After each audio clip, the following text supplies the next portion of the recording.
Keeping safety front of mind is all about communication. Welcome to the Farm Safety Roundup, a podcast series focused on important conversations to help keep farmers, their families, and their workers safe. Farm Safety Roundup is brought to you by the agricultural team at Workplace Safety and Prevention Services. With today's timely topic, I'm your host, Sean Haney. It's time for another episode of the Farm Safety Roundup. You know, as the mercury rises and a new growing season kicks into high gear, we're delving into another hot topic, so to speak, in farm safety. And we mean that literally. High heat, humidity, and direct sun are key to crop production, but can also be potentially deadly to workers as well. So today we're looking at heat stress and steps farmers and their workers can take to prevent it. Sean Chadwick is a health and safety consultant with Workplace Safety and Prevention Services who grew up in the tradition of family farming. Thanks for joining us today, Sean. How are you doing? Doing well. Thanks for having me on today. Yeah, it's great to chat with you. You know, heat stress is a serious threat to farm workers, and we're going to talk about some of the basics here today. So I guess off the top, what is heat stress, and why should farmers be taking precautions?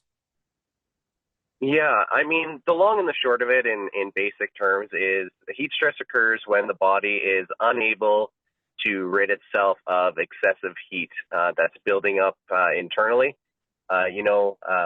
If you're a farmer, you're not estranged to a hard day's work where you've got sweat coming off your brow, and that is your body's built-in cooling system to try and cool its internal core temperature down. But heat stress and heat strokes start to happen when that is not sufficient anymore, and that's where things start to become a little bit of not only a problem, but can also turn deadly.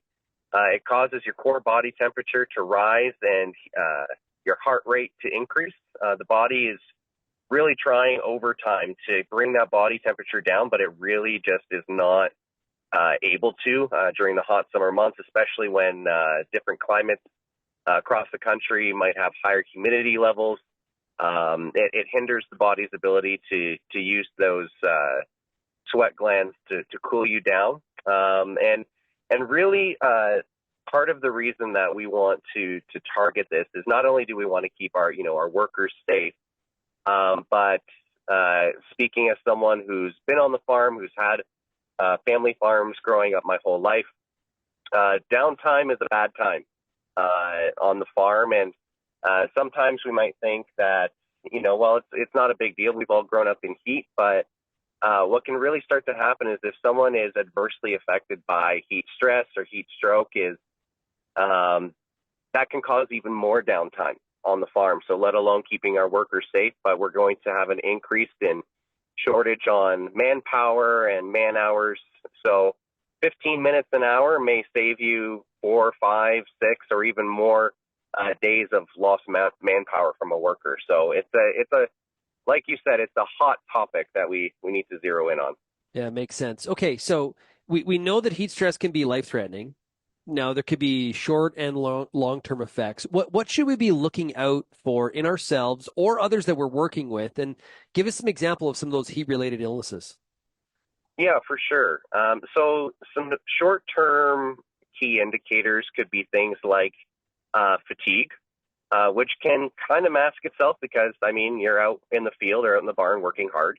Lightheadedness, dizziness, headache, and weakness.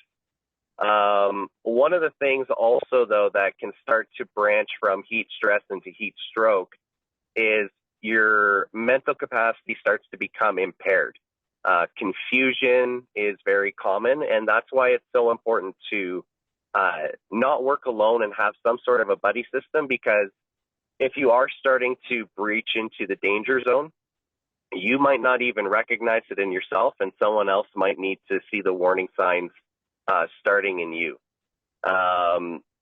So especially when you're, I understand that there's things that need to get done on the farm, but make sure that you do have a way of even checking in on everybody. Just to make sure that people are okay. And if you don't have a response from someone, that you have a way to check in on them to make sure that they are okay. Some other symptoms that you may want to look out for are heat rash, where there's red bumps on the skin that crosses into severe itching, blurred vision, cramps, swelling of the hands and feet. It can also go into fainting, which is, I mean, a pretty obvious sign. This is mainly caused by fluid loss and not enough water intake, so where there's been excessive sweating and you're not replenishing your body's fluid levels. Other things can cross into, again, heat exhaustion, where your body's cooling system is starting to break down.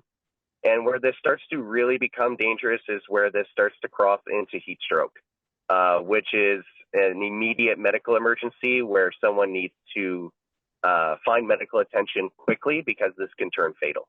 One of the key indicators for heat stroke is your body's cooling system has completely shut down and you've stopped sweating. So if you should be sweating and you're not sweating, there is a very large issue and you need medical attention immediately. Yeah, there is nothing that is fun about heat stroke.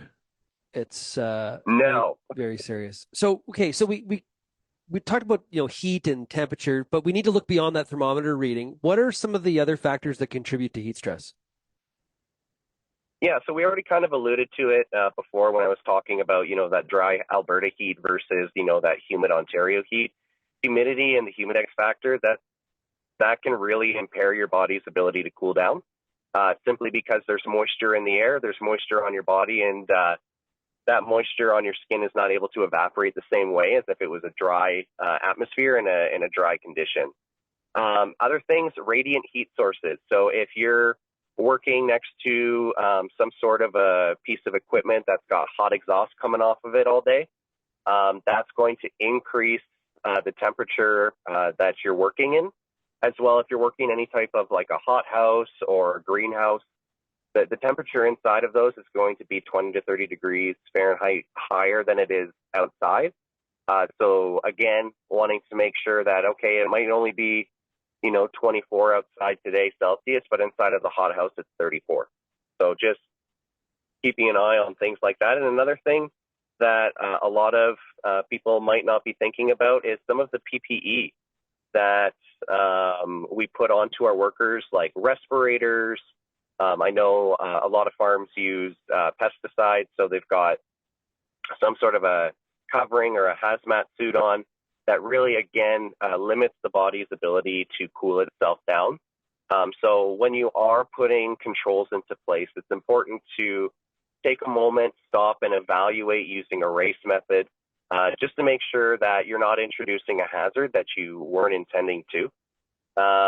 Strenuous work, I mean, it's going to happen on the farm, but that can also be something that plays into this a little bit.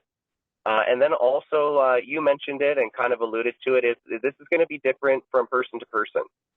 Someone who grew up in a hot climate might be a little bit more accustomed to what they have to work in, where someone who maybe didn't grow up in the area where they're doing the work, I'm thinking about even something that's very common in Canada, the Temporary Foreign Worker Program. Just being cognizant that your workers might be working in a brand new environment that they've never really been accustomed to. So making sure that our workers are okay, that they're getting the breaks that they need, the fluids that they need, and just checking in with our workers to make sure that they're safe throughout the day. Yeah, good thoughts. Okay, so you sort of already hinted on this a little bit, but what should farmers do to prevent heat stress for themselves or their workers? Yeah, so I mean, really, like you said, I kind of alluded to it already. Is the first thing is recognizing that you have hazards. No workplace, including agriculture firms, are free of hazards. Everyone has them. So the first part of this is recognizing them. We're going to include some free tools and resources at the end of today that people can visit to get some templates, and so they don't have to reinvent the wheel here, but really starting at recognizing, seeing where the hazards are. Looking for the things that I mentioned before. Are people bundled up inside of PPE? Are people working in direct sunlight the entire day? Is there a high humidex at different parts of the year that we need to be aware of? So really looking and recognizing where those hazards are, and then assessing, seeing how much risk is actually associated with the work that you're doing. Seeing if you have any controls in place. Do you have any shade structures? Even trees around. I know in the prairies, such as Saskatchewan, you can go for miles without a tree. So, do we need to build maybe some sort of a shade structure for our workers to take their breaks in instead of standing out in the direct sun? Or is there some sort of like a tractor that we could go and sit in in case we need to cool off? Because, again, shade is valuable. When we're talking about this subject, it can be 15 or 20 degrees cooler in the shade as opposed to being out in the direct sun. The next thing is to put controls in place. Work rest cycles are huge for combating this, making sure that water is readily available, cooler water if possible, for our workers throughout the day. And then also educating our workers that they can not only recognize signs of heat stress and heat stroke in themselves, but also, like I mentioned, that they can recognize it in one another. Because sometimes your mental capacity is a little bit fatigued, as not only are you, breaking a sweat in doing your job and focused on your job, but your mental capacity can also be fatigued just by, again, the heat. So making sure that we're aware of what it looks like in one another. Some other things that you can do are in that control area is making sure that you have people that are first aid certified. And aware of how to administer first aid to someone that is experiencing heat stress or heat stroke, and also that people are aware of emergency procedures should something like that happen, and what emergency numbers need to be contacted. Completing a heat stress plan, again, I've already mentioned it and kind of outlined it a little bit here. Another thing that you can do that's really easy is downloading a weather app onto your phone or mobile device. And then I know a lot of farmers already do this for their crops, but seeing what the temperature and UV indexes and humidex is for the next couple days. And then seeing, do I need to put some extra controls in place for my workers as they're out in the fields or doing whatever work in direct sun or in very hot environments. Other things that you can do are posting signage and infographics. Again, we're going to post some resources that you can look at for posters just to educate workers, and you can post them in cafeterias, lunch areas, on pieces of equipment, just to remind workers of what to look for as they're working on the farm. Yeah. I think about the time growing up on the farm where you're doing stuff where you're out in the elements and it's going to be a super hot day. I think of roguing seed fields as a kid. We would start super early in the morning, to make sure we kind of miss that heat of the day. Those are just, some of there's other things that you can do to kind of align the job with the time of the day, right? Absolutely. And, it really depends on what type of farm we're talking about here. I mean, like you said, there are things that you can do and shift your jobs to different parts of the day. But if that's not necessarily something that you can do, there is always controls that we can put in place to make sure that our people are safe. Because at the end of the day, not only do we want everyone to go home the same way that they came to work, but we also want to keep the farm going. Yeah, great points. Well, hey, Sean, thanks for joining us here today on the Farm Safety Roundup. Really appreciate it. Yeah, no problem. Thanks for having me. With agricultural expertise to help keep farmers, their families, and their workers safe, Farm Safety Roundup is a podcast series produced by Real Agriculture with the team of ag specialists at Workplace Safety and Prevention Services. Go to the website wsps.ca/farmsafety. There you're going to find free health and safety resources, and you'll also be able to check this episode's show notes for information on the topics discussed. Thanks for joining us, and we'll see you next time to talk all things farm safety right here on the Farm Safety Roundup.